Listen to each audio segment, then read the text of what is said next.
Hao-Shan against Aaron Barich.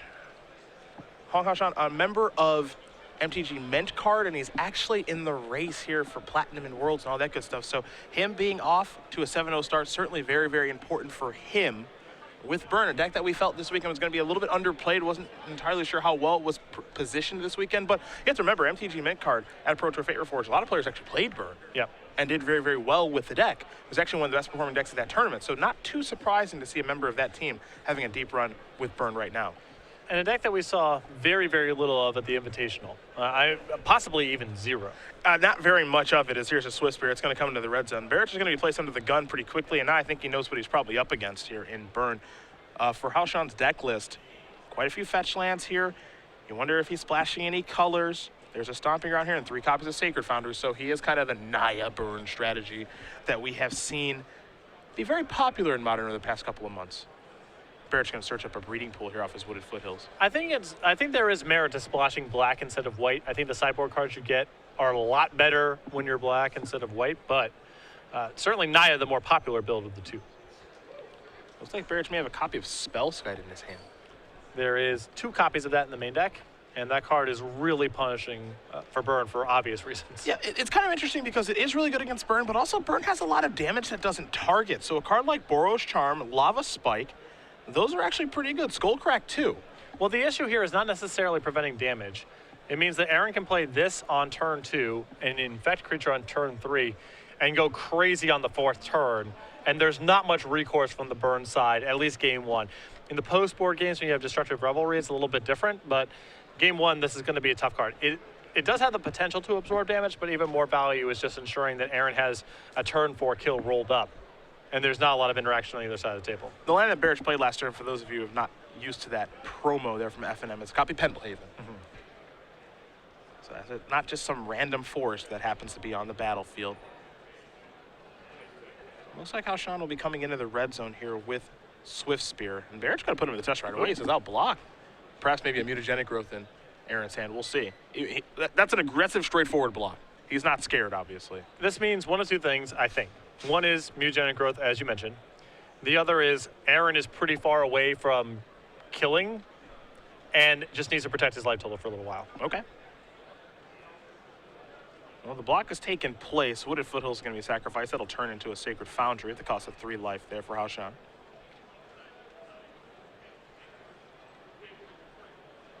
We'll see what the follow-up's going to be. Certainly would love to get Spellskite off the table in this matchup. Be a Boros Charm targeting there. Looks like we'll get a little bit of redirect action if you can.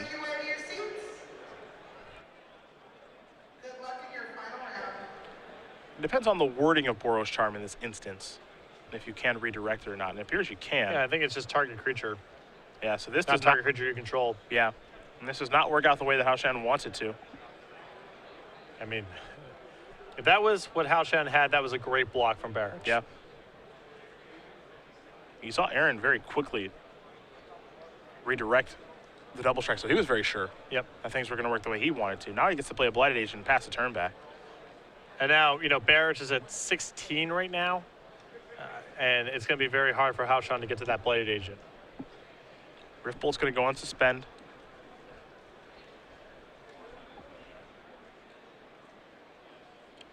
Another Riftbolt on suspend. Setting up for a big turn next turn is Hao-Shan. If there is a next turn. Yeah, I'm not entirely sure there will be. I've been on the Burn side of this. Riftbolt against Spellskite is really sad. Serum Vision's the draw here for Barich.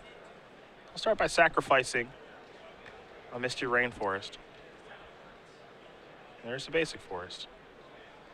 Down to 15, pretty high life total here. The way he's moving, it feels like he might have a kill here. He's moving pretty quickly through his turn. There's a Pendlehaven activation. Going to turn Blighted Agent into a 2-power creature. And that means 2 4 pumps, and that's 10. There's a Groundswell. Landfall has already been secured. And now there's a Vine to the Vastwood. And with Spellskite for the protection here, this is pretty straightforward and easy. Aaron Barrett's going to win game number 1 here over Huang Hao-Shan. Infect up a game over Burn. It's not going to be a long matchup, I'll tell you that much. No, there you have it there. The turn 2 Spellskite enabling the turn 4 kill, and not a lot to be done from the Burn side of the table. Sideboards is where we're going to go, and we will start with Burn and 2 Deflecting Palms, 3 copies of Destructive Revelry, 2 Molten Rains, 2 Skullcracks, 2 Rending Volleys, and then 4 copies of your favorite Core Firewalker. Oh yeah, definitely my favorite. I do like Destructive Revelry in this matchup here. Spellskite and Nexus are both very juicy targets here. Nexus is actually problematic enough where it's not out of the question to bring in Molten Rain as well. On the other side there for Barich, what do we see for the Infect player?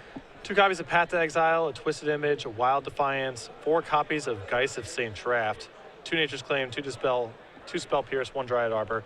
Love the 2 copies of Dispel and Spell Pierce in this matchup. Those are basically 1 mana hard counters here.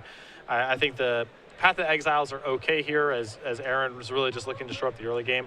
And I think Geist of St. Draft is potentially really sweet. If Burn has a game plan for this matchup, it's blow up Spellskite and remove everything that you put on the table. And especially if Aaron's backing it up with a little bit of creature removal with the Path to Exiles, Geist, especially off of Noble Hierarch early on in the game, that can end the game very quickly. Geist is interesting. Barich, we saw him use that last week in the Season 2 Invitational on the Open Series circuit, and it really took the opponent by surprise, Jonathan Sukenik. Sukenik was just playing a 4-color control deck as he's been doing recently in Modern, and a lot of pinpoint removal, but that did not get the job done against the Geist. I have lost a fair bit of games playing Burn strategies where my opponent has unexpectedly sided into Geist of St. Draft. Because a lot of time, it's matchups like this, like Infect, where there's a bunch of little creatures in play, you're loading up on all the bolts and searing effects and Grimlaw Monsters you get your hands on. You're actually situated to be a control deck in the matchup, and someone rips off an early Geist, and you have no recourse. So I don't know if Aaron's going to bring it in here, but as a Burn player, I'm really scared of the sideboard plan. Tyler Hebelwaith. I think I got that one right. Asking you, Patrick, you mentioned a Jund Burn strategy, maybe a little splash of black in this deck. For what cards exactly? Well, you would have Bump in the Night instead of Boros Charm. And depending on how much you care about Spell Snare and your curve in general, arguably that's something you should be doing. Bump also gives you a little bit more game against Spellskite in certain situations. You get Black Cleave Cliffs, so your mana is a little bit less painful. Comes up a lot in the Burn deck where you have to go and get Sacred Foundry and Stomping Ground. You take a lot of damage off your lands. And decks like Jund that can kind of race you can capitalize on that. And the sideboard card I'm most interested in is Self-Inflicted Wound. Just so powerful in a Burn deck and allows you to answer Core Firewalker in the mirror. And that's certainly nice. Core Firewalker, a real headache there, obviously. Every sideboard card that you get to play that does something of value and deals damage is awesome for a Burn deck. Smash the Smithereens, Destructive Revelry, Searing Effects. You really want to get as many of those as you can get your hands on. And Self-Inflicted Wound's one of those that is able to answer a card like Core Firewalker or Tarmogoyf, which are cards you typically struggle to answer. Well, no matter what colors you're looking to splash and burn, you're always going to start your deck off with 4 of these. Yes. Goblin Guide's a great way to go. Did it give Barich land? Yeah, it did in Breeding Pool, but that's not really that big of a deal. No, don't care. What if Foothills in Barich's hand as well? Turn 1, on the play, Goblin Guide, reveal a land. Opponent has no play on the first turn and has to discard. Warms my spike heart. That's one of the moments where I just feel really good about everything. You just got it all right, huh? Because when I have a turn 1 Goblin Guide on the play and my opponent doesn't have a 1 mana play, I already feel like I can't lose. And getting a discard out of it to boot is just so sweet. A little Glistener Elf action for Barich to start things off, just off of a basic forest. Hao-Shan will play a Bloodstained Mire. That's land number 2. Has a Boros Charm in hand right now.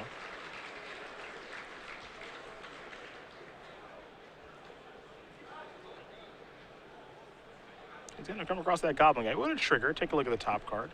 It's a copy of Wild Defiance, a great card against Burn decks. Excellent card against Burn.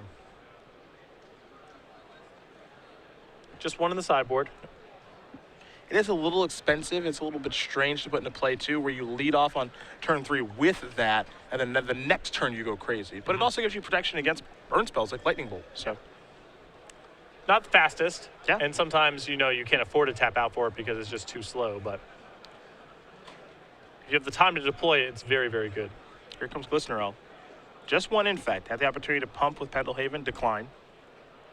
Instead, let's deploy this old boy. It was very useful in game number 1 was Spellskite. You have to imagine it'll be useful yet again. The Hao-Shan can have access to Destructive Revelry after sideboard. I believe he might have a copy in hand. He's going to sacrifice a Bloodstained Mire right now.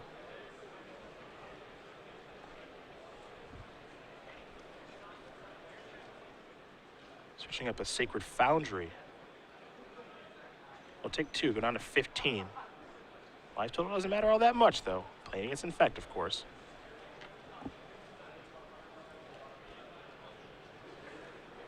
Rares in the Modern Rebound Challenge. Welcome to round number 3. You have 50 minutes. You may begin. And here is Destructive Revelry. So redirect that Spellskite. This is pretty close to the ideal start here for Hao-Shan. I think so. He's got a healthy amount of damage through, has an answer to Spellskite. Wouldn't be too upset with this. Barich already on 13, it's turn 3. Good one to know about there on the top. Vines of Vastwood. Mm-hmm. That'll be Barich's draw next turn. Barich down to 11 already. Goblin guy just doing work. One of my favorite cards, actually. I don't play a ton of red, but it gave me a reason to back in Zendikar. This card was no joke.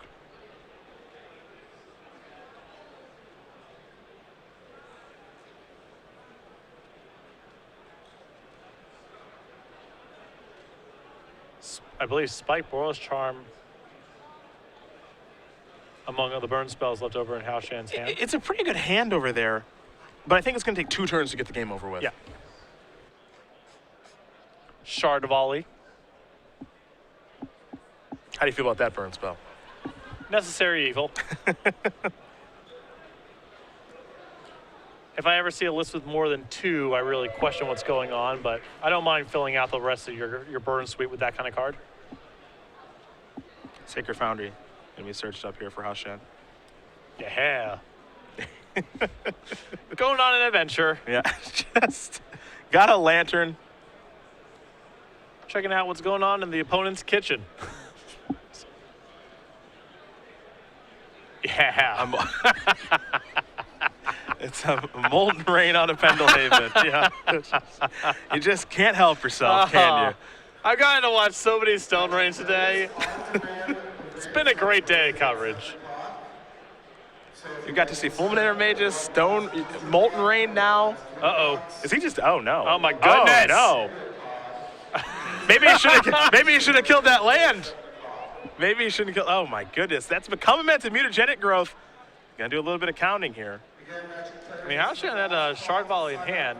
Not that it would have saved him from this sequence. 6, 7, 8, 9. That's Xaxes. Come across. That's going to get the job done. Aaron Barich is going to win this match here over Hao-Shan. He can barely believe what's just happened to him. This is one where he's going to go back and watch this one. And it's strange to say, but it looks like he helped him along the way, maybe, by killing that land. But you can see kind of the shock for the burn player of, that might be my best draw, and I just lost. Well, you know, he does have a route to a much more conservative play there, which is simply Shard Volley, the Glistener Elf, and pass the turn. And at that point, Aaron's got nothing in play. You've still got a lot of burn to work with. I think there is a Boros Charm and a Lava Spike in there. Yep. Now, that's a guarantee of anything, but, you know, when you lose a game like that, you got to feel like there was some other path to take. Hao-Shan with one of his best openings. Got a Destructive Revelry, a Spellskite on the second turn. Dies on turn 3. This is business as usual, Aaron Barich. He is cool, calm, and collected, like he's been doing this for some time.